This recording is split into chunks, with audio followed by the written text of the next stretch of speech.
அனைவருக்கும் வணக்கம். Welcome to cinema land.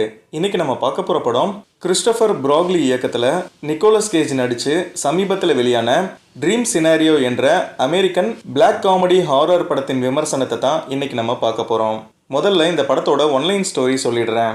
ஒரு சாதாரண ஆளு திடீரென பலருடைய கனவுல தோன்ற ஆரம்பித்த பிறகு அவரும் அவரது குடும்பத்தினரும் சந்திக்கும் பிரச்சனைகள் தான் ட்ரீம் சினாரியோ படத்துடைய மொத்த கதை. இனி இந்த படத்துடைய டீட்டெயில் ரிவ்யூக்கு போகலாம். இதுவரை என்னோட சேனலை சப்ஸ்கிரைப் பண்ணலைன்னா சப்ஸ்கிரைப் பண்ணுங்க, கூடவே ஆல் பட்டனையும் ப்ரெஸ் பண்ணுங்க. பயாலஜி ப்ரொஃபஸரான ஹீரோ நிக்கோலஸ் கேஜ் யாரிடமோ கடுமையாக நடந்து கொள்ளாத நல்ல மனிதர். மனைவி மற்றும் 2 மகள்களோட நிம்மதியாக வாழ்ந்து வர்ற இவர் ஒரு புக்கை எழுதணும்னு ரொம்ப நாளாக பிளான் பண்ணிட்டு இருக்காரு. ஒரு நாள் நிக்கோலஸ் கேஜை எதிர்பாராமல் சந்திக்கும் அவருடைய முன்னாள் காதலி சமீபத்தில் அவருடைய கனவுல நிக்கோலஸ் கேஜ் வந்ததாகவும் அதை பற்றி தன்னோட வெப்பேஜில் எழுத அனுமதியும் கேட்குறாங்க.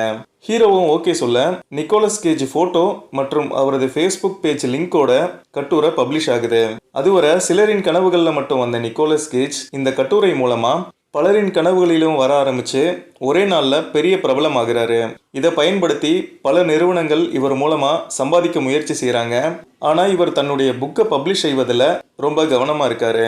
ஆரம்பத்தில் எல்லோர் கனவுலையும் அமைதியாக வந்து போகிற நிக்கோலஸ் கேஜ் ஒரு கட்டத்தில் வயலண்டாகவும் மற்றவர்கள் வெறுக்கும்படியாக ஒவ்வொருத்தங்க கனவுல ஒவ்வொரு விதமாக தோன்ற ஆரம்பிக்கிறாரு. இதனால் பலரும் இவரை பார்த்து பயந்து நடுங்குறாங்க. இவரிடம் படிக்கிற பசங்க கிளாஸுக்கும் வரமாட்டேன்றாங்க. ஹோட்டலில் போய் நிம்மதியாக சாப்பிட முடியல. மொத்தத்தில் பொது இடத்துல நடமாட கூட முடியல. இவர் ஏதோ பிளாக் மேஜிக் செய்வதை நம்பி மக்கள் அனைவரும் இவரை வெறுக்கிறாங்க. நிக்கோலஸ் கேஜ் மட்டுமல்லாமல் இவரது குடும்பத்தினரும் இதனால் பாதிக்கப்படுறாங்க.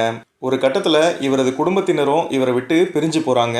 போதாத குறைக்கு நிக்கோலஸ் கேஜின் கனவிலும் நிக்கோலஸ் கேஜே வந்து அவரை கொடூரமாக சாகடிக்கிறான். எதனால் இந்த கனவுகள் வருது, இதிலிருந்து நிக்கோலஸ் கேஜால் தப்பிக்க முடிஞ்சுதா இல்லையா என்பது தான் இந்த படத்துடைய மீதி கதை. இனி இந்த படத்தில் எனக்கு பிடிச்ச விஷயம், பிடிச்ச சீன்ஸ் எல்லாம் என்னென்னு சொல்கிறேன். ஃபர்ஸ்ட்டு ஹீரோ நிக்கோலஸ் கேஜோட பெர்ஃபார்மன்ஸ் ரொம்ப நல்லா பண்ணியிருந்தாரு. இவரோட இமேஜை மொத்தமாக காலி பண்ணுற அளவு இருக்க சீன்ஸில் கூட பிரமாதமாக நடிச்சிருக்காரு. இவரோட பல படங்களை பார்த்துருக்கேன், ஆனால் இந்த படத்தில் இவரோட ஆக்டிங் ரொம்ப வித்தியாசமாக இருந்தது. நார்மலாக ஒரு கதை போயிட்டு இருக்கும்போது நம்ப முடியாத வகையில் ஒவ்வொரு கனவுக்குள்ளேயும் நிக்கோலஸ் கேஜ் வரும் காட்சிகள் நல்லா இருந்துச்சு. எதிர்காலத்தில் ஒரு டிவைஸ் உங்கள் கனவுகளை நீங்களே டிசைன் செய்து கொள்ளும் வகையில் உங்கள் கையில் இருக்கும். அதன் மூலமா ஹீரோ சம்பந்தப்பட்ட கெட்ட கனவுகளை மக்கள் முழுவதும் தடுத்துட்டதா இந்த படத்துல காட்டியிருக்காங்க. படத்துல சில இடங்கள்ல வரும் குழப்பமடைய வைக்கிற பேக்ரவுண்ட் மியூசிக் நல்லா இருந்துச்சு. குறிப்பா கனவு காட்சிகள்ல ஒளிப்பதிவும் சிஜி ஒர்க்ஸும் நல்லா பண்ணியிருந்தாங்க. திடீரென பயப்பட வைக்கும் வன்முறை காட்சிகளும் சில அடல்ட் கண்டென்ட் காட்சிகளும் இந்த படத்துல இருக்கு. மொத்தத்துல வித்தியாசமான கதை. அந்த கதையை அழகா படமாக்கியதற்காகவும் ஒரு தடவை இந்த படத்தை பார்க்கலாம். மீண்டும் ஒரு நல்ல படத்தோட உங்களை நான் சந்திக்கிறேன். இந்த வீடியோ உங்களுக்கு பிடிச்சிருந்தா லைக் பண்ணுங்க, மறக்காம என்னுடைய சேனலை சப்ஸ்கிரைப் பண்ணுங்க. நன்றி, வணக்கம்.